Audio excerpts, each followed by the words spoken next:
നമുക്ക് വീണ്ടും കർത്താവിന്റെ സന്നിധിയിലേക്ക് ഇങ്ങനെ കടന്നു വരുവാൻ ദൈവം ഒരവസരം കൂടി ഒരുക്കി തന്നു. ഇന്ന് നമ്മുടെ 245-ാമത്തെ പ്രെയർ മീറ്റിംഗ് ആണ്. ദൈവം നമ്മളെ നടത്തിക്കൊണ്ട് വന്ന വഴികളെ ഓർത്ത് നമുക്ക് ഒരു പ്രാവശ്യം കൂടി കർത്താവിനെ സ്തുതിപ്പാൻ ഇടയായല്ലോ. കർത്താവിന് എത്ര നന്ദി പറഞ്ഞാലും മതിയാവത്തില്ല. അത്രമാത്രം കർത്താവ് നമ്മളെ കരുതുന്നു. മീറ്റിങ്ങുകളെല്ലാം അനുഗ്രഹമായി നടക്കുന്നു. കഴിഞ്ഞ ദിവസങ്ങളിലൊക്കെ പലതരത്തിലുള്ള ഭാരങ്ങളിൽ കൂടി നമ്മൾ കടന്നു പോയപ്പോഴും ദൈവത്തിന്റെ ശാശ്വതകരം നമ്മോട് കൂടെയുണ്ട്. നമ്മളെ ധൈര്യപ്പെടുത്തുന്ന, ബലപ്പെടുത്തുന്ന അനേക വചനങ്ങളെ തന്ന് കർത്താവ് നമ്മളെ ബലപ്പെടുത്തിക്കൊണ്ടിരിക്കുന്നു. അതൊക്കെ ഓർത്ത് കർത്താവിനെ സ്തുതിക്കുന്നു. ഇന്നും ഒരു വാക്യം വായിക്കുവാൻ ആഗ്രഹിക്കുന്നു. 57-ാം സങ്കീർത്തനത്തിന്റെ 16-ാം വാക്യം. ഞാനോ ദൈവത്തെ വിളിച്ചപേക്ഷിക്കും, യഹോവ എന്നെ രക്ഷിക്കും. ഞാൻ വൈകുന്നേരത്തും കാലത്തും ഉച്ചയ്ക്കും സങ്കടം ബോധിപ്പിച്ചു കരയും, അവൻ എന്റെ പ്രാർത്ഥന കേൾക്കും. 22-ാം വാക്യം. നിന്റെ ഭാരം യഹോവയുടെ മേൽ വെച്ചുകൊള്ളുക, അവൻ നിന്നെ പുലർത്തും. നീതിമാൻ കുലുങ്ങിപ്പോകുവാൻ അവൻ ഒരു നാള് സമ്മതിക്കുകയില്ല. ദൈവനാമം വാഴ്ത്തപ്പെടുമാറാകട്ടെ. ഈ വചനങ്ങളാണ് നമ്മളെ ഓരോ ദിവസവും ധൈര്യപ്പെടുത്തുന്നത്, ബലപ്പെടുത്തുന്നത്. ആ വചനത്തിൽ ആശ്രയിക്കുവാൻ നമുക്ക് ലഭിച്ച ഭാഗ്യത്തെ ഓർത്ത് നമുക്ക് കർത്താവിനെ സ്തുതിക്കാം. നമ്മൾ എത്ര ഭാഗ്യമുള്ളവരാണ്. കർത്താവിന് എത്ര നന്ദി പറഞ്ഞാലും മതിയാവത്തില്ല. ഇന്നത്തെ നമ്മുടെ പ്രോഗ്രാമിന്റെ കാര്യങ്ങളൊന്ന് പറയുവാനായിട്ട് ആഗ്രഹിക്കുന്നു. കടന്നു വന്ന എല്ലാവരെയും ദൈവനാമത്തിൽ സ്വാഗതം ചെയ്യുന്നു. ദൈവം ധാരാളമായിട്ട് എല്ലാവരെയും അനുഗ്രഹിക്കട്ടെ. ഇന്ന് നമുക്ക് ഓപ്പണിംഗ് പ്രെയർ ചെയ്യാനായിട്ട് നമ്മളോടൊപ്പം ഉള്ളത് തങ്കമ്മ ആൻറ്റിയാണ്. തങ്കമ്മ സാം ഫ്രം ട്രിവാൻഡ്രം ആൻറ്റി നമ്മളോടൊപ്പം ജോയിൻ ചെയ്തിട്ടുണ്ട്. ആൻറ്റിയെ വളരെ സന്തോഷത്തോടുകൂടി സ്വാഗതം ചെയ്യുന്നു.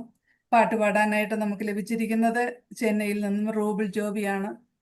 പ്രിയമാളെയും ഈ മീറ്റിങ്ങിലേക്ക് സ്വാഗതം ചെയ്യുന്നു. ദൈവം ധാരാളമായിട്ട് അനുഗ്രഹിക്കട്ടെ. അതുപോലെ ഇന്ന് നമുക്ക് മെസ്സേജ് തരുവാനായിട്ട് ലഭിച്ചിരിക്കുന്നത് നമ്മുടെ പ്രിയ സഹോദരി ബിൻസി ചാൾസ് ആണ്. അവരും കർത്താവിന്റെ വേലയിലായിരിക്കുന്നു. കർത്താവ് ഇത്രത്തോളം അവരെ എടുത്തുപയോഗിക്കുന്നു.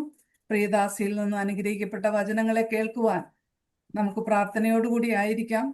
പ്രിയദാസിന്റെ ഈ മീറ്റിങ്ങിലേക്ക് സ്നേഹത്തോടെ സ്വാഗതം ചെയ്യുന്നു. ദൈവം ധാരാളമായിട്ട് നമ്മളെ അനുഗ്രഹിക്കട്ടെ. അതുപോലെ ക്ലോസിംഗ് അതിന് ശേഷം നമ്മൾ ബ്രേക്ക് ഔട്ട് റൂമിലേക്ക് പോയി 7:25 വരെയുള്ള സമയം വിവിധ വിഷയങ്ങളെ ഓർത്ത് പ്രാർത്ഥിക്കുവാനുള്ള അവസരമാണ്. അത് നമുക്ക് ആ നിലയിൽ അനുഗ്രഹത്തോടെ ഉപയോഗിക്കാം. എല്ലാവരും കടന്നു വരുന്ന എല്ലാവരും ആ മീറ്റിങ്ങിൽ അറ്റൻഡ് ചെയ്യണമേ എന്ന് സ്നേഹത്തോടെ ഓർപ്പിക്കുകയാണ്. അത് കഴിഞ്ഞിട്ട് മാത്രമേ പോകാവുള്ളൂ. അതുപോലെ ക്ലോസിംഗ് പ്രെയറിനായിട്ട് ഇന്ന് നമുക്ക് എൽസി ആൻറ്റിയാണ് നമ്മളോടൊപ്പം ഉള്ളത്. ആൻറ്റി അറ്റ്ലാന്റയിൽ നിന്ന് ജോയിൻ ചെയ്തിട്ടുണ്ട്. ചിരിയോടെ വളരെ സന്തോഷത്തോടെ നമ്മളോടൊപ്പം ആയിരിക്കുന്നു. അതോർത്ത് നമുക്ക് കർത്താവിനെ സ്തുതിക്കാം. ഈ പ്രായത്തിലും കർത്താവ് എടുത്തുപയോഗിച്ചു കൊണ്ടിരിക്കുന്നു എന്നല്ലാതെ നമുക്കൊന്നും പറയാനായിട്ടില്ല. ആൻറ്റിയെ ഓർത്ത് എപ്പോഴും ദൈവത്തെ സ്തുതിക്കുന്നുണ്ട്. ദൈവം ആവശ്യമായ ആരോഗ്യവും ബലവും കൊടുക്കട്ടെ. ആൻറ്റിയെ സ്നേഹത്തോടെ മീറ്റിങ്ങിലേക്ക് സ്വാഗതം ചെയ്യുന്നു. അങ്ങനെ മീറ്റിങ്ങിന്റെ അനുഗ്രഹത്തോടെ ആയിരിക്കാൻ എല്ലാവരും പ്രാർത്ഥനയോടുകൂടി ദൈവസന്നിധിയിലാണ് ഇരിക്കുന്നെന്നുള്ള ഉത്തമ ബോധ്യത്തോടുകൂടി ഭയത്തോടും ഭക്തിയോടും ദൈവസന്നിധിയിലായിരിക്കാം. ആ സമയത്ത് ഇപ്പോൾ പ്രാർത്ഥനയിൽ opening prayer, praise and opening prayer ചെയ്യാനായിട്ട് തങ്കമ്മ ആൻറ്റിയെ ക്ഷണിച്ചു. താങ്ക് യു ഷാലെ. നമുക്ക് പ്രാർത്ഥിക്കാം. അത്യുന്നതനായ ദൈവമേ, സ്വർഗീയ പിതാവേ, ഞങ്ങൾക്കൊരു പിതാവ് സ്വർഗത്തിലുള്ളതുകൊണ്ട് സ്തോത്രം. മക്കളെന്നുള്ള പദവിയോടുകൂടെ ഏത് സമയം ഓടി വന്ന് അടുത്തു വന്ന് അപ്പാ എന്ന് വിളിക്കുവാൻ അത് ചെവിചായ്ച്ച് കേൾക്കുന്ന ഒരു പിതാവ് ഞങ്ങൾക്ക് സ്വർഗത്തിലുണ്ടല്ലോ. ഞങ്ങൾ ഭാരപ്പെടുമ്പോൾ, ഞങ്ങൾ സന്തോഷിക്കുമ്പോൾ, ഏതവസ്ഥയിലും ഞങ്ങളോട് കൂടെ ഇരിക്കുന്ന ഒരപ്പച്ചൻ ഞങ്ങൾക്കുള്ളതുകൊണ്ട് സ്തോത്രം. അവിടുത്തെ പെൺമക്കളായ ഞങ്ങൾക്ക് കഴിഞ്ഞ 244 കൂടിവരവും പ്രാർത്ഥനാ കൂടിവരവും അനുഗ്രഹകരമായി നടക്കുവാൻ ഇടയായതോർത്ത് സ്തോത്രം, സ്തോത്രം, സ്തോത്രം. അവിടുന്ന് സർവശക്തനായിരിക്കാൽ സ്തോത്രം. അവിടുന്ന് സർവവല്ലഭനായിരിക്കാൽ സ്തോത്രം. അവിടുന്ന് മഹാനും അത്യുന്നതനുമായ ദൈവമായിരിക്കാൽ സ്തോത്രം. അവിടുന്ന് അത്യുന്നതനാണെങ്കിലും താഴ്മയുള്ളവരെ കടാക്ഷിക്കുന്ന ദൈവമായിരിക്കാൽ സ്തോത്രം. ഈ പുഴുവും ഒന്നും പറയുവാനില്ലാത്ത ഒരു മൺപൊടിയുമായി ഞങ്ങളെ ഇത്രമാത്രം സ്നേഹിക്കുവാൻ അവിടുന്നുള്ളതുകൊണ്ട് സ്തോത്രം, സ്തോത്രം, സ്തോത്രം. ഞങ്ങൾ അവിടുത്തെ ആരാധിക്കുന്നു, മഹത്വപ്പെടുത്തുന്നു. അപ്പൻ എന്നുള്ള പദവിയോടുകൂടെ, സ്വർഗീയ പിതാവ് എന്നുള്ള പദവിയോടുകൂടെ വെറും മക്കള്, കർത്താവെ ഞങ്ങൾ എങ്ങനെ മക്കളായി തീർന്നു അതൊക്കെ അവിടുത്തേക്ക് അറിയാം. ഞങ്ങളെ സ്നേഹിച്ച് ഞങ്ങളുടെ കർത്താവിന്റെ സന്നിധിയിൽ വന്നിരുന്ന കർത്താവെ, ഞങ്ങൾ അവിടുത്തെ സ്തുതിക്കുന്നു, ആരാധിക്കുന്നു, മഹത്വപ്പെടുത്തുന്നു. ഇന്നും അനുഗ്രഹിക്കപ്പെട്ട ഒരു കൂടിവരവ് ഞങ്ങൾക്ക് തന്ന ഓർത്ത് സ്തോത്രം. യഹോവ ഭക്തനെ തനിക്ക് വേർതിരിച്ചിരിക്കുന്നു എന്നറിവീൻ. ഞാൻ യഹോവയെ വിളിച്ചപേക്ഷിക്കുമ്പോൾ അവൻ കേൾക്കും. ഞാൻ സമാധാനത്തോടെ കിടന്നുറങ്ങും. നീയല്ലോ യഹോവയെ എന്നെ നിർഭയം വസിക്കുമാറാക്കുന്നത്. നമ്മൾ ഭയപ്പെടുമ്പോഴൊക്കെ നമ്മളെ നിർഭയമായി വസിക്കുവാൻ അനുവദിക്കുന്ന കർത്താവിന് സ്തോത്രം. മകളെ, മകനെ, ഞാൻ നിന്നോട് കൂടെയുണ്ട്. ഞാൻ നിന്നെ ഒരു നാളും കൈവിടുകയില്ല. തീയുടെ നടുവിലും സിംഹത്തിന്റെ വായിലും ഒക്കെ നിന്ന് നമ്മളെ വിടുവിക്കുന്ന കർത്താവാണ് നമുക്കുള്ളത്. ഏത് രോഗത്തിന്റെ പിടിയിലായാലും കണ്ണുനീർ കാണുമ്പോൾ മനസ്സലിയുന്ന സൗഖ്യമാക്കുന്ന കരം തൊട്ട് ഞങ്ങളെ തലോടുന്ന കർത്താവിനായ സ്തോത്രം. ഈ നല്ല പദവിയോടുകൂടെ ഞങ്ങൾ അവിടുത്തെ സന്നിധിയിൽ ഇരിക്കട്ടെ. ഞങ്ങൾക്ക് ദുഃഖമുണ്ട് കർത്താവേ, വേദനയുണ്ട് കർത്താവേ, അത് ഞങ്ങൾ അവിടുത്തെ സന്നിധിയിൽ പറഞ്ഞിട്ടുണ്ട്. ഞങ്ങളുടെ നിന്റെ മകൾ ഞങ്ങളോടുകൂടെ ഇരിക്കുന്നില്ല, എന്നാൽ താൻ അവിടെ ഇരുന്നുകൊണ്ട് ഇത് കേൾക്കുകയും ശ്രദ്ധിക്കുകയും ചെയ്യുന്നുണ്ട്. എനിക്ക് ഓർത്തിരിക്കുന്ന സമാധാനത്തിനായി സ്തോത്രം. അയ്യം വിളിക്കുകയല്ല, സന്തോഷത്തോടെ പറയുന്നത്, എനിക്ക് സീറോ സ്ട്രെസ് ആണ്. ഒരു ദൈവ പൈതലിനല്ലാതെ ആർക്കത് പറയുവാൻ കഴിയും? എനിക്ക് സീറോ സ്ട്രെസ് ആണ്. ദൈവത്തിന് നന്ദിയോടെ സ്തോത്രം. ഞങ്ങൾക്ക് കൂടി ആ ശ്വാസം കിട്ടത്തക്കവണ്ണം ആ ചിരിയോടുകൂടി ഇപ്പോഴും സന്തോഷമായി നിന്റെ ദാസിയിരിക്കുന്നു. മക്കൾ ചുറ്റുമുണ്ട്, പ്രിയപ്പെട്ടവനുണ്ട്, കൂടെ ഉണ്ട്. കർത്താവേ, അല്ല, അതിലൊക്കെ ഉപരിയായി അവിടുന്ന് പിടിച്ചിട്ടുണ്ട്. അവിടുന്ന് കൂടെ ഉള്ളതുകൊണ്ട് സ്തോത്രം. ചെയ്യുന്ന ടെസ്റ്റുകളൊന്നും യാതൊരു വിധത്തിലും ഒരു അപാകതയും ഉണ്ടാകാതെ, ഒരു കൈപ്പിഴയും ഉണ്ടാകാതെ നിന്റെ മകളെ കർത്താവെ ശുശ്രൂഷിക്കുന്ന ഡോക്ടർമാരെ തൃക്കരങ്ങളിൽ വയ്ക്കുന്നു. കർത്താവെ, ഇപ്പോൾ ഞങ്ങളുടെ എല്ലാ ഹൃദയാവസ്ഥ അവിടുന്ന് അറിയുന്നു. എങ്കിലും ഞങ്ങളെ കൂട്ടിവരുത്തിക്കൊണ്ട് സ്തോത്രം. ഞങ്ങൾക്ക് അനേക വിഷയങ്ങൾ പ്രാർത്ഥിപ്പാനായി ഞങ്ങളെ കൊണ്ടുവന്നിരിക്കാൻ സ്തോത്രം. ഇന്നിവിടെ ശുശ്രൂഷ ചെയ്യുന്ന എല്ലാവരെയും ഓർത്ത് പ്രാർത്ഥിക്കുന്നു. കർത്താവെ, ഇത് ലീഡ് ചെയ്യുകയും ചെയ്യുന്ന ഷെർലിയെ ഓർത്ത് പ്രാർത്ഥിക്കുന്നു. കർത്താവെ, നിന്റെ മകളെ എപ്പോഴും അവിടുന്ന് ബലപ്പെടുത്തി. പലവിധമായ പ്രശ്നങ്ങളുണ്ട്. അവർ കർത്താവിന്റെ നാമത്തിൽ അധ്വാനിക്കുന്നവരാണ് കുടുംബമായി. എങ്കിലും ആ ബന്ധപ്പാടിന്റെ ഇടയിലും സന്തോഷത്തോടെ കടന്നു വന്ന് തന്റെ ഉത്തരവാദിത്തങ്ങൾ ചെയ്യുന്ന ഓർത്ത് സ്തോത്രം ചെയ്യുന്നു.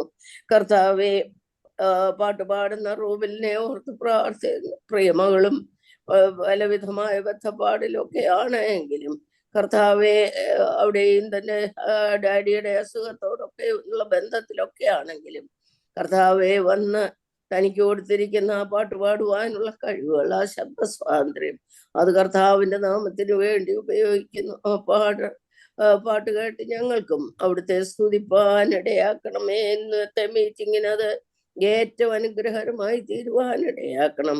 കർത്താവെ, ഞങ്ങൾക്ക് വചനം ഇത് തരുന്ന ബിൻസി ചാൾസിനെ ഓർത്ത് പ്രാർത്ഥിക്കുന്നു. നിന്റെ മകളും നിന്റെ വയൽ പ്രദേശത്ത് പ്രിയപ്പെട്ടവനോടുകൂടെ അധ്വാനിക്കുന്നവളാണ്.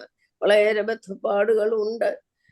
കുഞ്ഞിന്റെ പരീക്ഷ നടന്നുകൊണ്ടിരിക്കുകയാണ്. നിന്റെ ഇടയിൽ ഓടി വന്ന് കർത്താവെ വചനം പങ്കിട്ട് തരുവാൻ നിന്റെ മകളെയും ബലപ്പെടുത്തിയിരിക്കാൻ സ്തോത്രം ചെയ്യുന്ന കർത്താവെ, ഇന്ന് കേൾക്കുന്ന വചനം ഞങ്ങൾക്ക് ഏറ്റവും അനുഗ്രഹകരമായി ഞങ്ങളുടെ ആത്മീയ ജീവിതത്തെ ഒന്നുകൂടി പുതുക്കുന്നതായിരിക്കാൻ ഇടയാക്കണം. എന്റെ മകളെ ബലപ്പെടുത്തിക്കണം. പരിശുദ്ധാത്മാവിന്റെ നിറവിൽ കർത്താവെ വചനം ഘോഷിക്കുവാൻ ഞങ്ങൾക്ക് പങ്കിട്ട് തരുവാൻ നിന്റെ മകളെ ബലപ്പെടുത്തണമേ എന്ന് പ്രാർത്ഥിക്കുന്നു. കർത്താവെ, ക്ലോസിംഗ് പ്രയർ ചെയ്യുവാനായിട്ട് പ്രിയ എൽസ്മാമയെ അവിടുന്ന് കൊണ്ടുവന്നിരിക്കുക. സ്തോത്രം. നിന്റെ മകളെയും അവിടുന്ന് ശക്തീകരിച്ച് ബലപ്പെടുത്തി ചിരിയോടുകൂടി ഞങ്ങൾക്കൊരു വലിയ ആത്മീയ ബലമായിട്ട് ഞങ്ങളുടെ അടുക്കലേക്ക് കൂട്ടിക്കൊണ്ടുവന്നിരിക്കുക. സ്തോത്രം. കൊടുത്തിരിക്കുന്ന ആരോഗ്യത്തിനും ബലത്തിനും ഈ പ്രായത്തിലുള്ള ആത്മീയ തീക്ഷ്ണതയ്ക്കുമായിട്ട് സ്തോത്രം.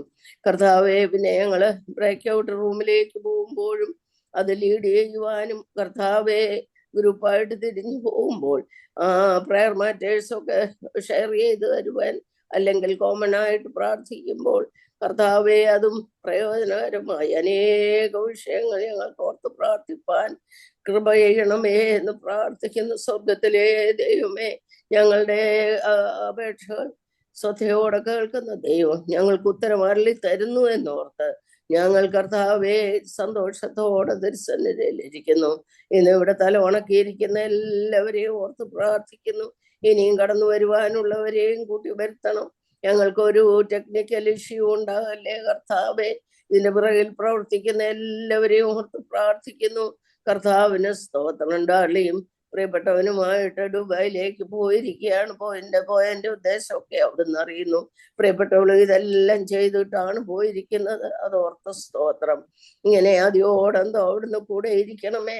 ഞങ്ങളുടെ പ്രാർത്ഥന കേൾക്കുന്ന ദൈവം ഞങ്ങൾക്ക് ഇന്ന് ആവശ്യമായ ആത്മീയാഹാരം വിളമ്പി തരികയും ഞങ്ങൾ ബലപ്പെട്ട് കർത്താവെ എല്ലാ വിഷയങ്ങളും ഓർത്ത് പ്രാർത്ഥിച്ച് സന്തോഷത്തോടെ പിരിഞ്ഞു പോകുവാനും ഇടയാക്കണം. കർത്താവെ അവിടുന്ന് പ്രാർത്ഥന കേട്ടിരിക്കാൻ സ്തോത്രം. അടിയന്റെ കുറവുകളൊന്നും ഓർക്കരുതേ. സകലവും കർത്താവായ യേശുക്രിസ്തുവിന്റെ വിലയേറിയ നാമത്തിൽ അപേക്ഷിക്കുമ്പോൾ കൃപ തോന്നി കേൾക്കണം സ്വർഗീയ പിതാവേ. ആമേൻ. Thank you Thankam aunty. വളരെ ക്ഷേമമില്ലാത്തൊരവസ്ഥയായിരുന്നു. പനിയും ജലദോഷവും ഒക്കെ ആയിട്ട് വളരെ ഭാരപ്പെട്ടു. ഉച്ചയ്ക്കൊക്കെ പ്രയറിന് എന്നും കയറുന്നതാണ്. ഈ ദിവസങ്ങളിൽ തലവേദനയും അങ്ങനെയുള്ള ബുദ്ധിമുട്ടുകളാലൊക്കെ ഭാരപ്പെടുന്നെങ്കിലും ഇന്ന് കർത്താവ് ബലപ്പെടുത്തിയത് ഓർത്ത് കർത്താവിനെ സ്തുതിക്കുന്നു. ഇങ്ങനെ ആന്റിമാരൊക്കെ വന്ന് ഇരുന്ന് ആ ചിരിയോടെ ഇരിക്കുമ്പോൾ അത് ഇളയ സഹോദരിമാരായ ഞങ്ങൾക്കൊക്കെ ഒരു പ്രചോദനമാണ്. ദൈവത്തിന് സ്തോത്രം ചെയ്ത് തുടർന്നും ആരോഗ്യത്തോടും ബലത്തോടും ആയിരിക്കാൻ കർത്താവ് സഹായിക്കട്ടെ. ഇനി നമുക്ക് പാട്ട് കേൾക്കുവാനുള്ള അവസരമാണ്. റൂബിളിനെ ഓർത്തും കർത്താവിനെ സ്തുതിക്കുന്നു. വളരെ ബന്ധപ്പാടുകളുണ്ട്. പിതാവിനോട് നല്ല ക്ഷേമമില്ലാതെയായിരിക്കുന്നു. പാട്ട് മാത്രമല്ല, അനേക ശുശ്രൂഷകൾ സഭയുള്ള ബന്ധത്തിലൊക്കെ അവർ ചെയ്യുന്നുണ്ട്. പ്രിയമകളെ ഓർത്ത് കർത്താവിനെ സ്തുതിക്കുന്നു. കുഞ്ഞിന്റെ എക്സാം നടന്നുകൊണ്ടിരിക്കുന്നു. ഒരു കുഞ്ഞിന് കാല് വയ്യാതിരിക്കുന്നു. ഇതിന്റെയൊക്കെ മധ്യത്തിലാണ് നമ്മളോടൊപ്പം വന്ന് പാട്ട് പാടുവാനായിട്ട് കടന്നു വന്നിരിക്കുന്നത്. കഴിയുന്നിടത്തോളം എല്ലാ മീറ്റിങ്ങിനും അറ്റൻഡ് ചെയ്യുന്നുണ്ട്. പ്രിയമകളെ ഓർത്ത് ദൈവത്തെ സ്തുതിക്കുന്നു. അനുഗ്രഹിക്കപ്പെട്ട പാട്ട് കേട്ട് ഇപ്പം നമുക്ക് ഒന്നിച്ച് കർത്താവിനെ മഹത്വപ്പെടുത്താം. അതിനായിട്ട് റൂബിളിനെ സ്നേഹത്തോടെ ക്ഷണിച്ചു. Thank you Shirley aunty.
ക്ഷീണിതനാകുമ്പോൾ തോളതിൽ വഹിച്ചും ലാളിച്ചും നടത്തും അപ്പനേ. ക്ഷീണിതനാകുമ്പോൾ തോളതിൽ വഹിച്ചും ലാളിച്ചും നടത്തും അപ്പനേ. അങ്ങേക്കാൾ വേറെയൊന്നിനെയും സ്നേഹിക്കില്ല ഞാൻ യേശുവേ. അങ്ങേക്കാൾ വേറെയൊന്നിനെയും സ്നേഹിക്കില്ല ഞാൻ യേശുവേ.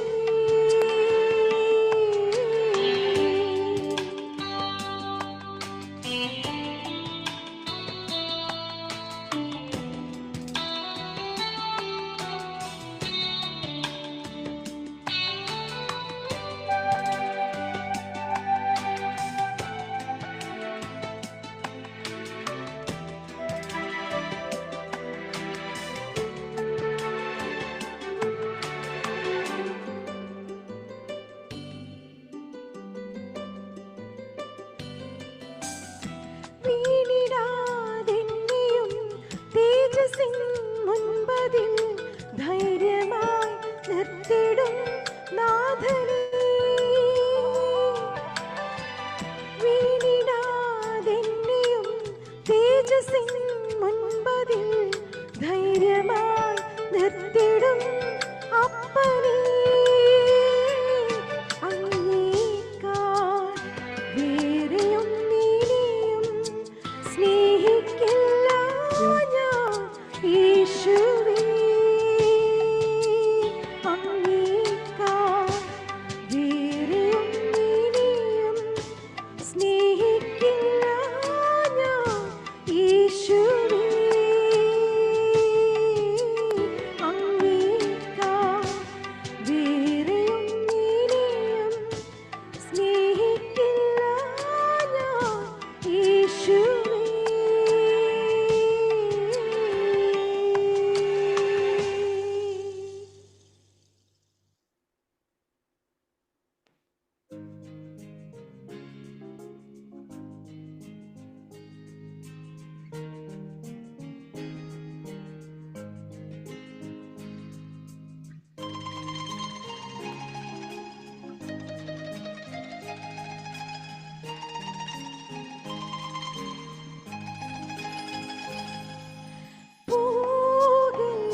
നോക്കുകെന്നെയും.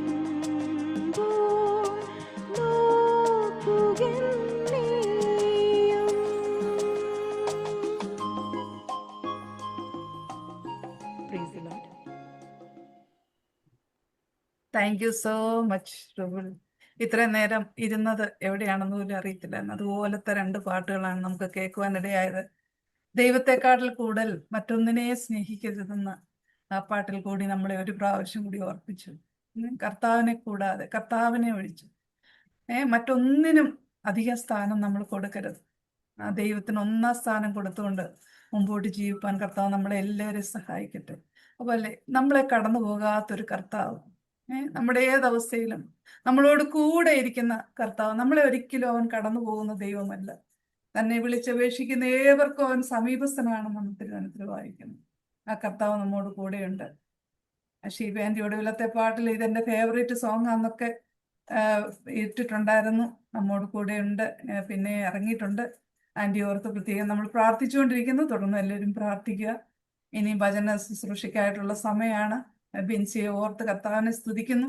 അവരും കുടുംബമായിട്ട് കർത്താവിന്റെ വേല ചെയ്യുന്ന പ്രതികൂലങ്ങളുടെയും പ്രയാസങ്ങളുടെയും ഒക്കെ മധ്യത്തിലും കർത്താവിന് വേണ്ടി ധൈര്യത്തോടെ നിൽപ്പാൻ, ദൈവവചനത്തിന് വേണ്ടി നിലകൊള്ളുവാൻ അവരെയും ഇടയാക്കുന്നു. അത് ഓർത്ത് കർത്താവിനെ സ്തുതിക്കുന്നു. കുഞ്ഞുങ്ങളും ആ നിലയിലാണ്. അവരെ കർത്താവാക്കിയിരിക്കുന്ന സ്ഥാനത്ത് വിശ്വസ്തയോടെ ദൈവത്തിന് വേണ്ടി അവർ പ്രയോജനപ്പെട്ടുകൊണ്ടിരിക്കുന്നു. പ്രിയദാസിയിൽ നിന്ന് നമുക്ക് വചനം ദൈവം കൊടുത്തിട്ടുണ്ട്. അത് പങ്കിട്ട് തരുവാൻ ദൈവം ആവശ്യമുള്ള എല്ലാ കൃപകളും കൊടുക്കട്ടെ. ആത്മനിറവോടെ ആയിരിക്കേണ്ടതിന് അത് നമ്മുടെ ജീവിതത്തിലെ കുറവുകളെ കണ്ടുപിടിച്ചുണരുവാൻ ആ വചന കേൾവി മുഖാന്തരമാക്കേണ്ടതിനായിട്ട് നമുക്ക് പ്രാർത്ഥനയോടുകൂടി ആയിരിക്കാം.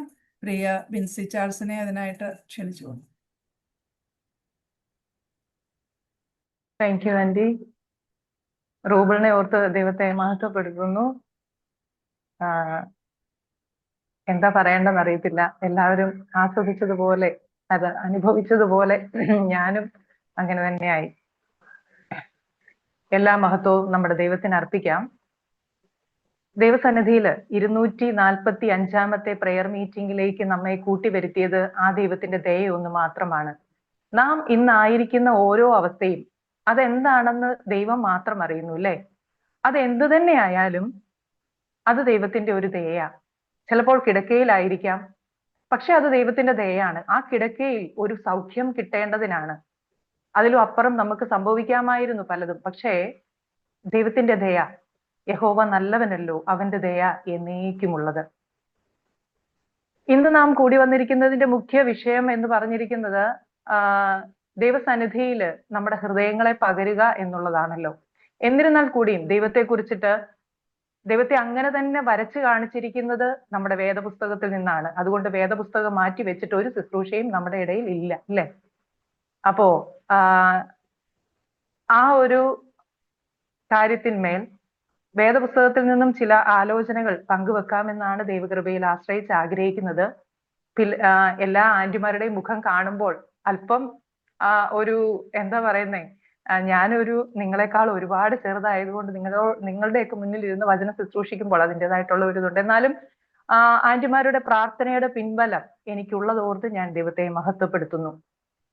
വല്ലാത്തൊരു കാലത്താണ് നാം ജീവിക്കുന്നത്, അല്ലേ? ഈ ലോകത്തിന്റെ 4 ദിക്കുകളിലേക്കും നമ്മുടെ ശ്രദ്ധയെ ഒന്ന് തിരിച്ചാൽ, നമ്മുടെ തലയെ ഒന്ന് ചായ്ച്ചാൽ, നമ്മുടെ കണ്ണുകളെ ഒന്ന് നോക്കി കണ്ണുകളെ ഒന്ന് നോക്കിയാല് അവിടെ പലവിധ പ്രയാസങ്ങളാണ്. പ്രശ്നങ്ങളും പ്രയാസങ്ങളും, പോർവിളിയും മുറവിളിയും, കൊല്ലും കൊലപാതകവും എന്ന് വേണ്ട, ആകെ വളരെ വിഷമത്തിലൂടെ കടന്നു പോകുന്ന ഒരവസ്ഥ. ഈ ഒരു അവസ്ഥയിലും നമ്മെ പിടിച്ചു നിർത്തിയത്, നമ്മുടെ പ്രത്യാശയ്ക്ക് ഭംഗം വരാതെ നമ്മെ മുന്നോട്ട് നയിക്കുന്നത്, താഴാതെ തളരാതെ കുലുങ്ങാതെ പതറാതെ നമ്മളെ മുന്നോട്ട് നയിക്കുന്നത് മറ്റൊന്നുമല്ല, കർത്താവായ യേശു ക്രിസ്തുവിന്റെ വാഗ്ദത്തങ്ങളാണ്, ഇല്ലേ? ഓരോ വാഗ്ദത്തങ്ങളും ഓരോ പ്രോമിസിനെയും നമ്മൾ മുറുകെ പിടിച്ചുകൊണ്ട് മുന്നോട്ട് പോവുകയാണ്. എന്നിരുന്നാലും ചില പ്രയാസങ്ങൾ വരുമ്പോഴേക്കും നമ്മൾ നമുക്ക് തന്നിരിക്കുന്ന ആ പ്രോമിസ് ഒക്കെ ചിലപ്പോൾ അങ്ങ് മറക്കും, അല്ലെങ്കിൽ ആ പ്രോമിസിന് എതിരെ ഇങ്ങനെ പുറം തിരിഞ്ഞ് നിൽക്കുന്നവരായി പോകും ചില ദുഃഖങ്ങളൊക്കെ വരുമ്പോ. അല്ല, നമ്മുടെ ജീവിതത്തിന്റെ അങ്ങേയറ്റവും ഇങ്ങേയറ്റവും ഒന്ന് എത്തിക്കാനുള്ള നെട്ടോട്ടത്തില് ചിലതൊക്കെയും നമ്മൾ കാണാതെ പോകും ദൈവവചനത്തിൽ നിന്ന്. ഇന്നിവിടെ ഇരിക്കുന്നവര് പലരും അമ്മമാരും വലിയമ്മമാരും ഒക്കെയാണ്, അല്ലെ? മക്കളെ കുറിച്ചും ചെറിയ മക്കളെ കുറിച്ചും ഒക്കെയുള്ള ഒരുപാട് ഭാരങ്ങൾ ഉള്ളവരാണ്. ഞാന് നിങ്ങൾ ഒരു പക്ഷെ ശ്രദ്ധിച്ചിട്ടുണ്ടാവും, എന്റെ മെസ്സേജിൽ എപ്പോഴും മക്കളെ കുറിച്ചിട്ടുള്ള ഒരു വല്ലാത്ത ആലോചനകളാണ് എന്നിൽ നിന്ന് വരുന്നത്. മറ്റൊന്നും കൊണ്ടല്ല. എനിക്കും ഉണ്ട് 3 മക്കള്. നിങ്ങൾ അറിയുന്നത് പോലെ എനിക്കും എന്റെ കുഞ്ഞുങ്ങളെ കുറിച്ചിട്ടുള്ള വല്ലാത്ത ഒരു ഭാരം ഈ ഒരു തലമുറയിലുണ്ട്. ഞാനിങ്ങനെ ചിന്തിക്കുകയായിരുന്നു, എന്റെ അമ്മ 4 മക്കളെ വളർത്തിയത് ഒരു തലമുറയാണ് എന്റെ അമ്മ ഉദരത്തിൽ പേറിയത്. പക്ഷേ ഞാൻ ഉദരത്തിൽ വഹിച്ച് പ്രസവിച്ചത് 2 തലമുറയാണ്. അതായത് മൂത്ത മകന് 18 വയസ്സ്, മൂന്നാമത്തെ മകന് 9 വയസ്സ്. ഈ 18 വയസ്സുകാരൻ 9 വയസ്സുള്ളപ്പോൾ അവന് ഞാൻ പറഞ്ഞു കൊടുത്ത ഉപദേശങ്ങൾ പലതും അവനും അന്ന് പലതും ചോദിക്കുമായിരുന്നു. അതൊക്കെ എനിക്ക് പറയുവാൻ, തിരിച്ച് പറഞ്ഞ് മനസ്സിലാക്കുവാൻ പറ്റുന്ന മറുപടികളായിരുന്നു. പക്ഷേ ഇന്ന് മൂന്നാമത്തെ മകൻ 9 വയസ്സുകാരനോട് ഞാൻ ഇരുന്ന് പലതും പറഞ്ഞു കൊടുക്കുമ്പോൾ പല സംശയങ്ങളും പല ചോദ്യങ്ങളും അവൻ ചോദിക്കും. ആ ചോദ്യത്തിന്റെയൊക്കെ നടുവില് ഞാൻ മിണ്ടാതിരിക്കുമ്പോൾ അവൻ തന്നെ ഉത്തരം പറഞ്ഞിട്ട് ഒരു നോട്ടം നോക്കിയിട്ട് പോകും. ഇത് കണ്ടു നിൽക്കുന്ന മൂത്ത ചേട്ടൻ അവനെ നോക്കി നെറ്റി ഒന്ന് ചുളിക്കും. ഇതിന്റെ രണ്ടിന്റെ നടുക്കൊരുത്തനുണ്ട്. അവൻ ഞങ്ങളെ 3 പേരെ നോക്കിയിട്ട് ഒരു ചിരിയും ചിരിച്ച് മണ്ടന്മാർ എന്ന നിലയിൽ അവൻ നടന്നു നീങ്ങും. ഇതിനകത്ത് എല്ലാം കൊണ്ടും ഇവരെല്ലാം പോയതിനു ശേഷം ഞാൻ മുകളിലേക്ക് നോക്കും. എന്റെ കർത്താവേ, ഞാൻ എന്താ ചെയ്യണ്ടേ, എന്താ ഇത്, എങ്ങനെ എന്ന് വളരെ ഭാരത്തോടുകൂടി, വളരെ കരച്ചിലിനോട് കൂടി തന്നെയാണ് ഞാൻ എന്റെ മക്കളെ ഓർത്ത്, പ്രത്യേകിച്ച് ഈ ഒരു ഫീൽഡില് സുവിശേഷ വേലയിലായിരിക്കുമ്പോൾ. അപ്പോൾ തന്നെ എനിക്ക് ദൈവം ഈ വചനത്തിൽ നിന്നും ഞാൻ കാണാതെ പോയ, നിങ്ങൾ കണ്ടിട്ടുള്ളതായിരിക്കും, വായിച്ചിട്ടുള്ളതായിരിക്കാം, പക്ഷേ ഞാൻ കാണാതെ പോയ ഒരു വചനഭാഗം എനിക്ക് ദൈവം കാണിച്ചു തന്നപ്പോൾ ഞാൻ ഒരുപാട് ആശ്വാസം, ഒരുപാട് സമാധാനം അവിടെ കണ്ടെത്തി. ആ ഒരു വചനഭാഗത്തിൽ നിന്നാണ് ഞാൻ ഇന്ന് ആലോചന പങ്കുവെക്കാമെന്ന് ദൈവകൃപയിൽ ആശ്രയിച്ച് ആഗ്രഹിക്കുന്നത്. അത് തീർച്ചയായിട്ടും എല്ലാവർക്കും അനുഗ്രഹമായി തീരട്ടെ എന്ന് ആത്മാർത്ഥമായിട്ട് പ്രാർത്ഥിക്കുന്നു. എനിക്കും എന്റെ കുടുംബത്തിനും അങ്ങനെ തന്നെ ആകട്ടെ എന്ന് പ്രാർത്ഥിക്കുന്നു. നമുക്ക് വായിക്കാം. ഏശയ്യാവിന്റെ പുസ്തകം 65-ാം അധ്യായം 23-ാം വാക്യം. ഏശയ്യാവ് 65:23. അവർ വൃഥ അധ്വാനിക്കുകയില്ല, ആപത്തിനായിട്ട് പ്രസവിക്കുകയുമില്ല. അവർ യഹോവയാൽ അനുഗ്രഹിക്കപ്പെട്ടവരുടെ സന്തതിയല്ലോ, അവരുടെ സന്താനം അവരോട് കൂടെ ഇരിക്കും. സ്തോത്രം. വളരെ സന്തോഷവും സമാധാനവും തന്നു ഈ ഒരു വാക്യം കർത്താവ് എന്നോട് കാണിച്ചു തന്നപ്പോൾ, എന്നോട് സംസാരിച്ചപ്പോൾ എനിക്ക് എന്തെന്നില്ലാത്ത ഒരു ആഹ്ലാദം. കർത്താവേ, ഞാൻ പ്രസവിച്ചത് ആപത്തിനായിട്ടല്ല. ഞാൻ ഒരുപാട് അങ്ങനെ തന്നെ ആ വാക്കിനെ എടുത്ത് ഞാൻ പ്രാർത്ഥിച്ചു. കർത്താവേ, ഞാൻ പ്രസവിച്ചത് ആപത്തിനായിട്ടല്ല. എന്റെ 3 മക്കൾ ആപത്തായിട്ട് മാറരുത്. അവരുടെ ജീവിതയാത്രയിൽ അവർ സ്കൂളിൽ പോകുമ്പോൾ, സ്കൂളിലായിരിക്കുമ്പോൾ അവരോട് ഇടപെടുന്ന ടീച്ചേഴ്സ്, മറ്റ് അധ്യാപകർ, ആര് തന്നെയായാലും അത് ആപത്തായി മാറരുതേ. അവർ വാഹനത്തിൽ യാത്ര ചെയ്യുമ്പോൾ, അവർ വാഹനം ഉപയോഗിക്കുമ്പോൾ ഒന്നും ആപത്തായി മാറരുതേ. ഇത് വായിച്ച് ഞാൻ ആ സമയങ്ങളെല്ലാം പ്രാർത്ഥിച്ചു വന്നപ്പോഴേക്കും എനിക്ക് ആകെപ്പാടെ ഒരു സംശയം. എടാ, ഇത് പഴയ നിയമത്തിലാണല്ലോ, ഇത് എനിക്ക് ബാധകമാണോ? എനിക്ക് ഇതിന്റെ മുഴുവൻ ഈ ഒരു വാഗ്ദത്തം എനിക്ക് മുഴുവനുമായിട്ട് കിട്ടുമോ എന്താണെന്ന് അറിയില്ലല്ലോ. കാരണം എനിക്ക് തോന്നുന്നു, ഞാനതിപ്പോ ചിന്തിച്ചു, ഞാൻ എന്താ ഇങ്ങനെ സംശയിക്കുന്നത്? കാരണം കത്തോലിക്ക പശ്ചാത്തലത്തിൽ നിന്നല്ലേ വരവ്. അതുകൊണ്ട് തോമാസ് ലീഹയുടെ, ഞങ്ങൾ കൊച്ചിലെ ഈ അച്ഛന്മാരോട് ഒരു സംശയം, അതെ നമ്മൾ തോമാസ് ലീഹയുടെ ആൾക്കാരെ, നമുക്ക് ഇങ്ങനെ സംശയം ഉണ്ടായിക്കൊണ്ടിരിക്കുന്നു. ആ സംശയം ഇപ്പോഴും ഉണ്ട്. പക്ഷെ ആ സംശയം ഇപ്പോഴും ഞാൻ വചനത്തിൽ നിന്ന് തന്നെ നോക്കി അത് തിരുത്താൻ നോക്കും, അല്ലെങ്കിൽ അത് അറിയാൻ ശ്രമിക്കും. അപ്പോ ഞാനോ ഈ ഒരു സംശയം, ദൈവമേ, ഇത് എനിക്ക് തന്നെ ഉള്ളതാണോ? ഞാനിത് പ്രാർത്ഥിച്ചു വരുന്നുണ്ടല്ലോ എന്നൊക്കെ ഞാൻ നോക്കി ഈ വചനത്തിലേക്ക് തന്നെ കൺകളെ ഒന്ന് തിരിച്ചപ്പോൾ അവിടെ ഒരു വാക്ക് കാണുന്നുണ്ട്. അവർ വൃഥ അധ്വാനിക്കുകയില്ല. ആരാണ് ഈ അവർ എന്നുള്ളത് തേടി ഞാൻ പോയപ്പോൾ ശരിക്കും പറഞ്ഞ 10ാം ക്ലാസ്സിലെ റിസൾട്ട് നോക്കി പോകത്തില്ലേ, ആ ഒരു അവസ്ഥ. അതായത് ഉള്ളിൽ ഭയങ്കര ആഹ്ലാദമുണ്ട്, അപ്പോൾ തന്നെയും വലിയ ഒരു എന്താ പറയുന്ന ഒരു ചഞ്ചലിപ്പുണ്ട്. ഇത് എനിക്കുള്ളതല്ലെങ്കിലോ എന്നുള്ള ആ ഒരു ഇതിൽ ഞാൻ തേടിപ്പോയപ്പോൾ നേരെ മുകളിലായിട്ട് നമുക്ക് കാണാൻ കഴിയും. നേരെ മുകളിലായിട്ട് 22ാം വാക്യത്തിന്റെ അവസാന ഭാഗം. എന്റെ വൃതന്മാർ തന്നെ തങ്ങളുടെ അധ്വാന ഫലം അനുഭവിക്കും, അവർ വൃഥ അധ്വാനിക്കുകയില്ല. സ്തോത്രം.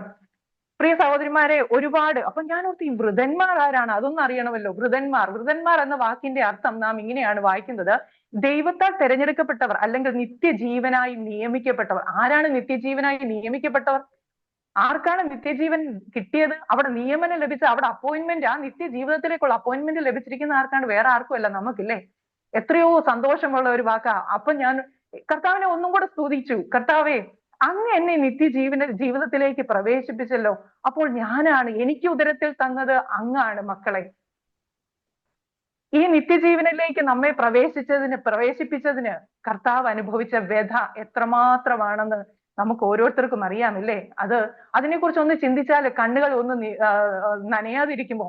ഇന്നേക്ക് 2000 പരം വർഷങ്ങൾക്ക് മുൻപ് വിശപ്പും ദാഹവും ഒന്നും തന്നെ വകവെക്കാതെ ആ കാൽവരി ക്രൂശിലെ കൊലമരത്തെ നോക്കിക്കൊണ്ട് ഒരു യാത്ര ചെയ്ത യേശു കർത്താവ്, നമ്മുടെ അരുമനാഥൻ, അവിടെ പഴി നിന്ന ദുഷി എല്ലാം ഉണ്ടായിരുന്നു.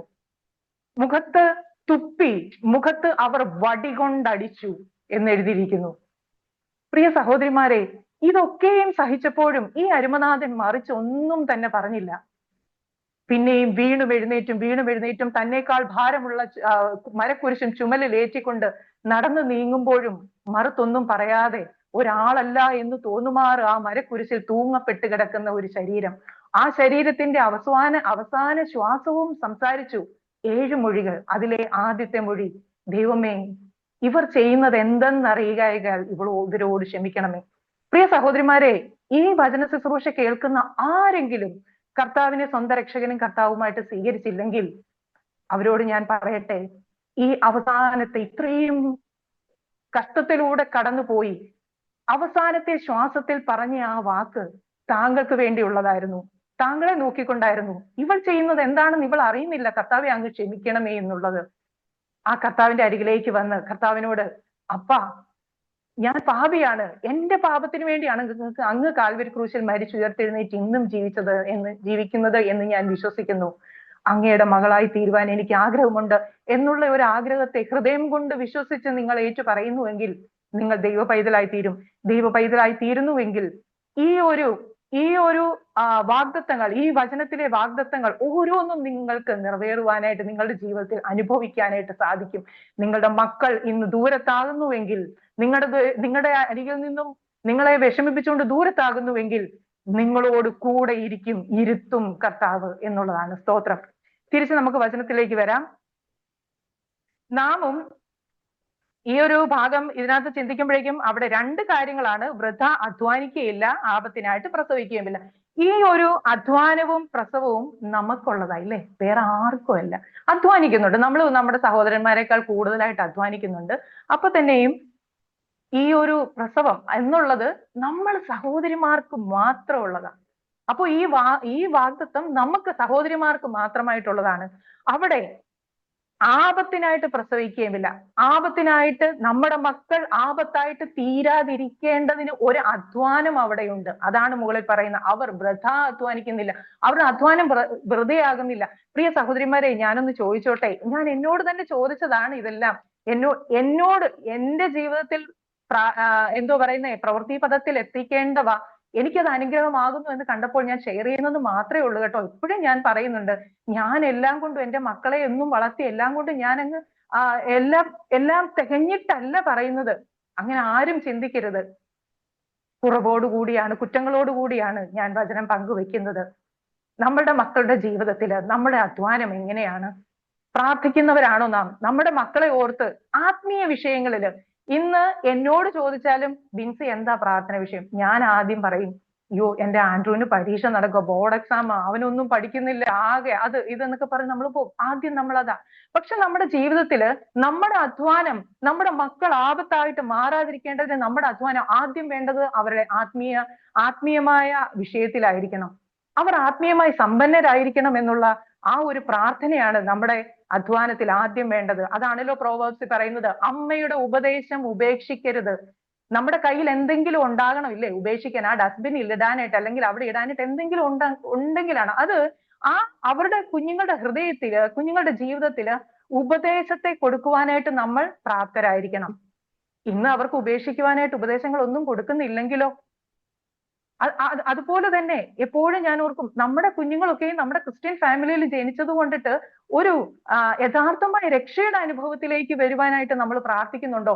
10ാം ക്ലാസ്സായി, 12ാം ക്ലാസ്സായി, കുഞ്ഞ് രക്ഷിക്കപ്പെടുന്നതിനേക്കാൾ മുമ്പായിട്ട് സ്നാനം കഴിഞ്ഞില്ലല്ലോ. കാരണം 10, 12 കഴിഞ്ഞ് പോവുകയാ അല്ലേ?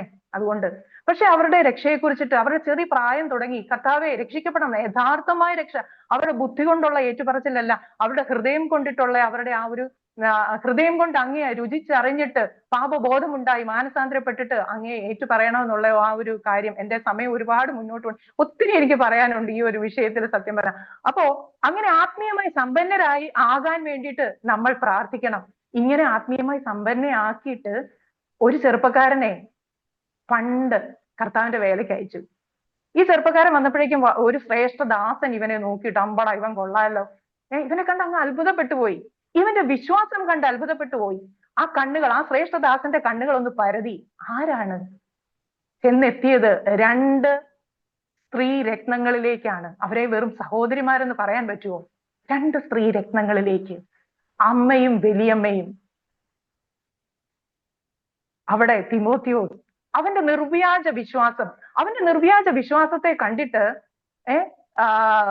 പൗലോസ് അപ്പോസ്തലൻ വളരെ ആശ്ചര്യപ്പെടുകയാണ്. മറ്റൊന്നുമല്ല, നിന്റെ അമ്മയും വലിയമ്മയും എനിക്ക് നല്ല പരിചയമാണ്. അവർ സഭയിൽ എങ്ങനെയാണോ അങ്ങനെ തന്നെ വീട്ടിലും എന്ന് തിമോത്തിയോസിലൂടെ അവർക്ക് മനസ്സിലായി. നമ്മുടെ ആത്മീയതയുടെ നാട്യമില്ലാത്ത നമ്മുടെ മക്കളെ പലപ്പോഴും പറയാം, അവർ ഇന്നത്തെ തലമുറ ബഹുമുഖം ഉള്ളവരാണെന്ന് പറയും പലരും. പക്ഷെ നമ്മളൊന്ന് ചിന്തിച്ചേ, നമ്മൾ എത്ര മുഖമായിട്ടാണ് നടക്കുന്നേ ഈ കുഞ്ഞുങ്ങളുടെ മുന്നില്? അമ്മയെന്ന നിലയില്, വലിയമ്മ എന്ന നിലയില് നമ്മളൊന്ന് ചിന്തിക്കുക, അവരെ കുറ്റം പറയുന്നതിന് മുൻപായിട്ട്. അപ്പോൾ നാട്യമില്ലാത്ത നിർവ്യാജ വിശ്വാസം അത് നമ്മുടെ കുഞ്ഞുങ്ങളിലേക്ക് പകർന്നു കൊടുക്കുവാനായിട്ട് ശരിയായ ഉപദേശങ്ങൾ കുഞ്ഞുങ്ങളിലേക്ക് പകരപ്പെടേണ്ടതിന് കർത്താവേ, അവർ കേൾക്കുന്ന വചനം അത് ആപത്തായി മാറരുതേ നമുക്ക് പ്രാർത്ഥിക്കാം. പ്രാർത്ഥനയുടെ ഒരു വലിയ മതിൽ തന്നെ നമുക്ക് കുഞ്ഞുങ്ങളുടെ ചുറ്റും ഉണ്ടാക്കുവാനായിട്ട് ദൈവം സഹായിക്കട്ടെ. അതുപോലെ തന്നെ മക്കളുടെ രോഗത്താൽ ഭാരപ്പെടുന്ന അനേകരുണ്ട് ഇല്ലേ? മക്കളുടെ രോഗങ്ങൾ അവരുടെ ജീവിതത്തിൽ ആപത്താകരുതേ എന്ന് നമ്മൾ പ്രാർത്ഥിക്കണം. കാരണം ചിലപ്പോൾ ഞാൻ ലിയാമോളുടെ കാര്യമൊക്കെ എപ്പോഴും ഞാൻ ഓർക്കും. ലോകത്തിലുള്ള സർവ മെഡിക്കലും അവൾക്ക് സൗഖ്യം വരികയില്ല എന്നാ പറഞ്ഞേ. പക്ഷെ അവളുടെ ഒരു വിശ്വാസം, അവളുടെ അമ്മയുടെ ഒരു വിശ്വാസം, അവളുടെ അമ്മയുടെ ഒരു പ്രാർത്ഥന, നമ്മുടെ പ്രാർത്ഥനയും അതിനോടൊപ്പം ഉണ്ട്.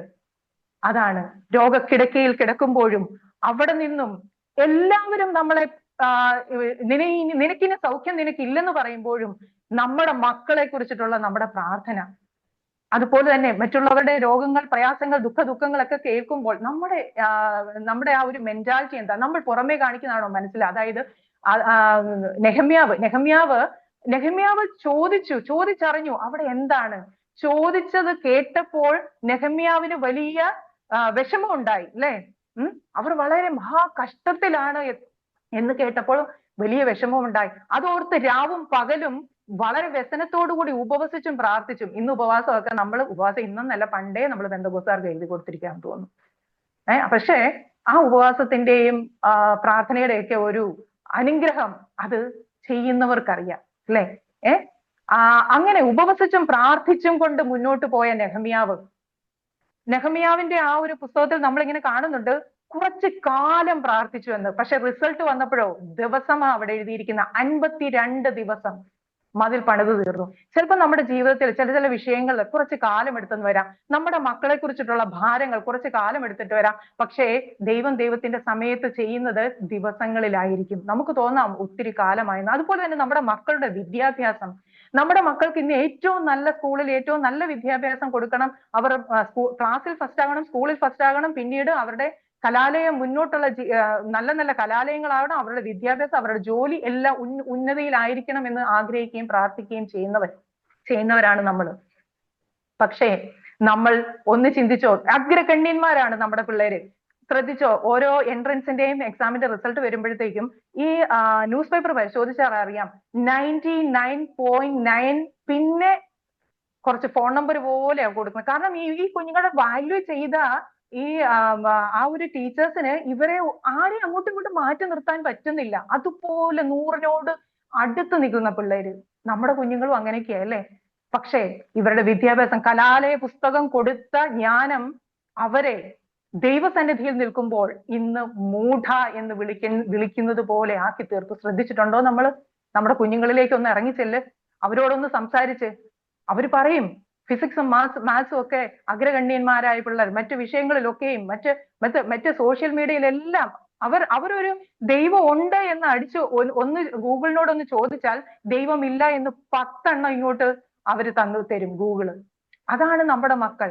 അപ്പോൾ എത്രമാത്രം പ്രാർത്ഥനയുടെ ഒരു ഒരു ഒരു മതിലാണ്, എത്ര സ്ട്രോങ് ആയിട്ടുള്ള മതിലാണ് നാം പണിയേണ്ടത്. നാം സഹോദരിമാരെ, നമ്മൾ ഒന്ന് ചിന്തിക്കണം. കാരണം നമ്മൾ അമ്മമാരും വലിയമ്മമാരും ഇത് കേട്ടുകൊണ്ടിരിക്കുകയാണ്.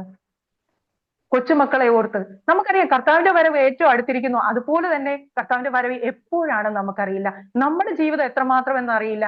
നമുക്ക് വേണ്ടി മക്കളെ ഓർത്ത് മക്കളെ കുറിച്ച് മക്കൾക്ക് വേണ്ടിയിട്ട് കുറെ സമ്പത്ത്, ഭൗമികമായ സമ്പത്ത് ഉണ്ടാക്കി വെക്കുന്നതിനേക്കാൾ അപ്പുറമായിട്ട് നമ്മുടെ പ്രാർത്ഥനയുടെ, നമുക്ക് വരാൻ പോകുന്ന തലമുറ, കർത്താവിന്റെ വരവ് വരേക്കുള്ള എന്റെ തലമുറ അനുഗ്രഹിക്കപ്പെട്ടതായിരിക്കണം, വെളിച്ചമായി ശോഭിക്കണം. കർത്താവ് നോക്കുമ്പോൾ വിശ്വാസ ഭവനത്തിലും വിശ്വാസിയെ കാണാതിരിക്കുമ്പോൾ എന്റെ ഭവനത്തിൽ കാണണം, ഒരു വെളിച്ചമായി എന്റെ ഭവനം നിൽക്കണം എന്ന് നമുക്ക് ഡെപ്പോസിറ്റ് ചെയ്യാൻ പറ്റുന്നത് നമ്മുടെ കണ്ണുനീരാണ്, സ്വർഗത്തിലെ തുരുത്തിയാണ്.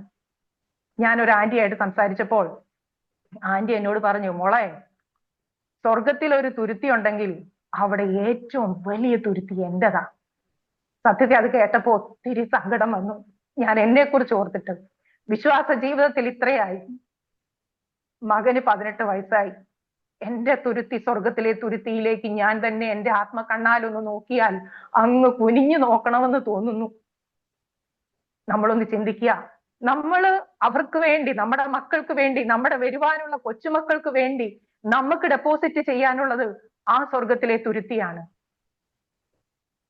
അത് ഒരിക്കലും നഷ്ടമാകുകയില്ല. അനുഗ്രഹത്തിന്മേൽ അനുഗ്രഹം മാത്രമേ ഉണ്ടാകുകയുള്ളൂ. നമ്മൾ കുറച്ച് സമ്പത്ത് ഉണ്ടാക്കിക്കേ, നമ്മൾ എത്രയോ, എന്റെ 4 തലമുറ വരെ ജീവിക്കാനുള്ള സമ്പത്ത് ഞാൻ ഉണ്ടാക്കി വെച്ചു എന്ന് അന്തസ്സോടെ പറയുമ്പോൾ നാളെ ആ സമ്പത്ത് അവർക്ക് എന്തായി മാറുമെന്ന് നമുക്കറിയില്ല, ഇല്ലേ?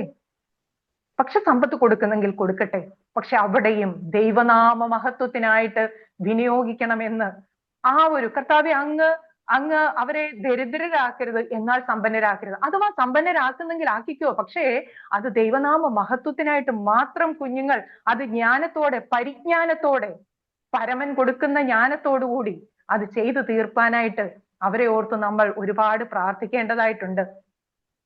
പ്രിയ സഹോദരിമാരെ, അതുപോലെ തന്നെ ഇന്നത്തെ കുഞ്ഞുങ്ങളുടെ കൂട്ടുകാര്, സോദോം ഗോമറയിലെ പാപം മുഴുവൻ തിരിച്ചു വന്നിരിക്കുക, അല്ലേ?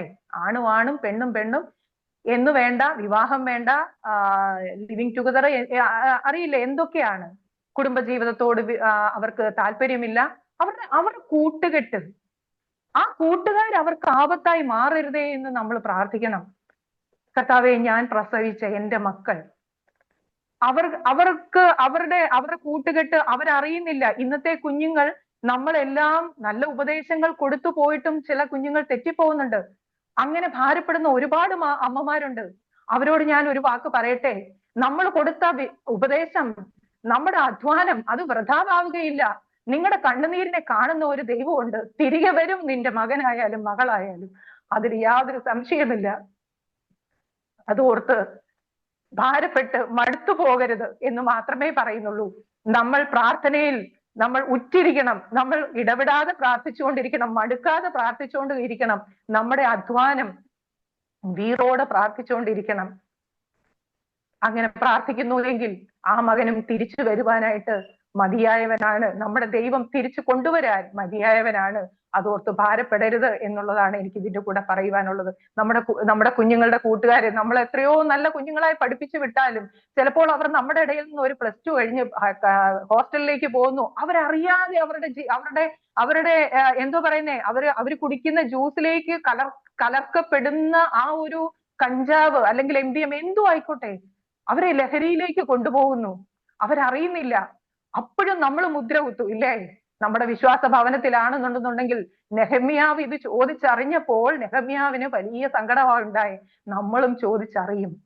എന്നാൽ നമ്മുടെ മുഖം ആദ്യം സാരമില്ല, കുഴപ്പമില്ല, പക്ഷെ ഉള്ളിൽ എന്തായിരിക്കും പറയുന്നേ? കർത്താവിന്റെ വേല ചെയ്തു നടന്നവരാ, കുഞ്ഞുങ്ങളുടെ ഇടയിൽ പ്രവർത്തിച്ചവരാ, അവരങ്ങനായിരുന്നു ഇങ്ങനായിരുന്നു, സ്വന്തം കുടുംബത്തെ നോക്കിയില്ല. നമ്മൾ അങ്ങനെ വിധിക്കുന്നേ പലപ്പോഴും. എല്ലാവരെയും എല്ലാം പറയുന്നത്, അങ്ങനെ വിധിക്കുന്നവരും ഉണ്ട്, ഇല്ലാത്തവരും ഉണ്ട്. വളരെ ആത്മാർത്ഥമായി പ്രാർത്ഥിക്കുന്നവരുണ്ട്. അവരെ ഓർത്ത് ഞാൻ ദൈവത്തെ സ്തുതിക്കുന്നു. പക്ഷേ നമ്മൾ ചിന്തിക്കണം, നമ്മളുടെ ഭവനത്തിലും എപ്പോഴാണ് എന്താണ് സംഭവിക്കുന്നറിയില്ല. പ്രാർത്ഥനയുടെ ഒരു മതിൽ അവിടെ ഉണ്ടെങ്കിൽ കർത്താവ് അതിനെ അനുവദിച്ചു കൊടുക്കുകയില്ല. നിത്യകാലം ആ നാശത്തിലേക്ക് പോകുവാൻ അനുവദിക്കുകയില്ല എന്നുള്ളത് നാം ഓർക്കുക. അതുപോലെ തന്നെ നമ്മൾ ഇത്രയും കാലം മക്കൾക്ക് ആപത്ത് വരരുതേ എന്ന് പ്രാർത്ഥിച്ചു. നമ്മൾ ഇനി പ്രാർത്ഥിക്കണം, നമ്മുടെ മക്കൾ മറ്റുള്ളവർക്ക് ആപത്തായി തീരരുതേ എന്ന്. പ്രിയ സഹോദരിമാരെ, അതൊരു വലിയ വിഷയം തന്നെയാണ് കേട്ടോ. അവർ കർത്താവിന്റെ വേലയിലാണ് ഇറങ്ങുന്നതെങ്കിൽ ആ വേലയെ കർത്താവിന്റെ വിളി കേട്ട് അങ്ങനെ തന്നെ ശ്രദ്ധയോടെ കർത്താവിന്റെ ആലോചനയ്ക്ക് അനുസരിച്ച് മാത്രം നീ നീങ്ങേണ്ടതിന് ആ രീതിയിലെല്ലാം ഉപദേശങ്ങളെ കൊടുക്കുവാനായിട്ട് നമുക്ക് കഴിയണം. ആർക്കും ഒരു ഉപദ്രവം ഉണ്ടാകാതെ, നമ്മുടെ മക്കളെ കണ്ട് മറ്റുള്ള മക്കൾ പിന്മാറ്റത്തിലേക്ക് പോകാതെ, നമ്മുടെ മക്കളെ കണ്ടിട്ട് വേറൊരു ലെവലിലേക്ക് പോകാതെ ആകേണ്ടതിന് നമ്മൾ പ്രാർത്ഥിക്കണം. എൻ്റെ ഒരു കസിൻ, അവന് വർഷങ്ങൾക്ക് മുമ്പ് അവന്റെ അടുത്ത് ഞാൻ ഇങ്ങനെ കാവാലത്ത് എന്ന് കഴിഞ്ഞപ്പോഴത്തേക്കും സുവിശേഷം പറഞ്ഞു. അവൻ ജർമ്മനിയിലാണ്.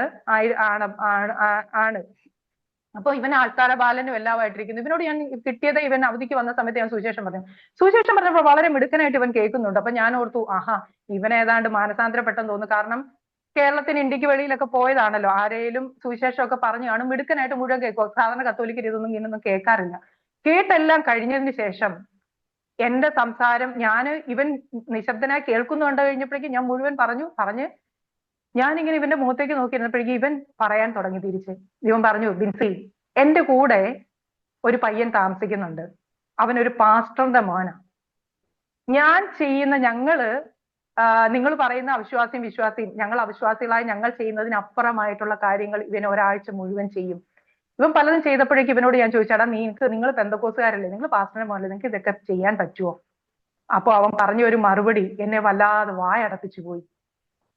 ഇവൻ പറയാ, ഞങ്ങൾ ചോദിച്ചപ്പോ അവൻ പറയാണ്, അത് ഞായറാഴ്ച ദിവസം വെള്ള ഷർട്ട് ഇടണം, ബൈബിള് കയ്യിലെടുക്കണം, ചർച്ചിൽ പോയി ബൈബിളിൽ നിന്നും എന്തെങ്കിലും അങ്ങ് പറയണം. ആ കുഞ്ഞ് അവിടെ വളരെ ആത്മീയനായ ഒരു വ്യക്തിയാണ്. ഈ കുഞ്ഞിനെ കുറിച്ച് മാതാപിതാക്കൾ സ്ഥലസഭയിലെ പാസ്റ്ററിനെ വിളിച്ചു ചോദിച്ചാൽ എന്താ പറയുന്നേ? അവൻ ആത്മീയനല്ലേ. പക്ഷേ ഇവനോട് കൂടെ താമസിക്കുന്ന അത്രയും കർത്താവിനെ അറിഞ്ഞിട്ടില്ലാത്ത ദൈവ പൈതൽ, ഞാൻ അത്രയും സുവിശേഷം അവനോട് പറഞ്ഞത് വെറുതെ ആയില്ലേ? കർത്താവ് അവനെ കണ്ടിട്ടുണ്ടെന്നുണ്ടെങ്കിൽ വെറുതെ ആവുകയില്ല. എന്നാലും ഞാൻ പറയുകയാണ്, ആ ഒരു നിലയിലേക്ക് ഇവന്റെ സംസാരത്തെ കൊണ്ടുവരുവാനായിട്ട് നമ്മുടെ കുഞ്ഞുങ്ങളെ ഓർത്ത് പ്രാർത്ഥിക്കുക.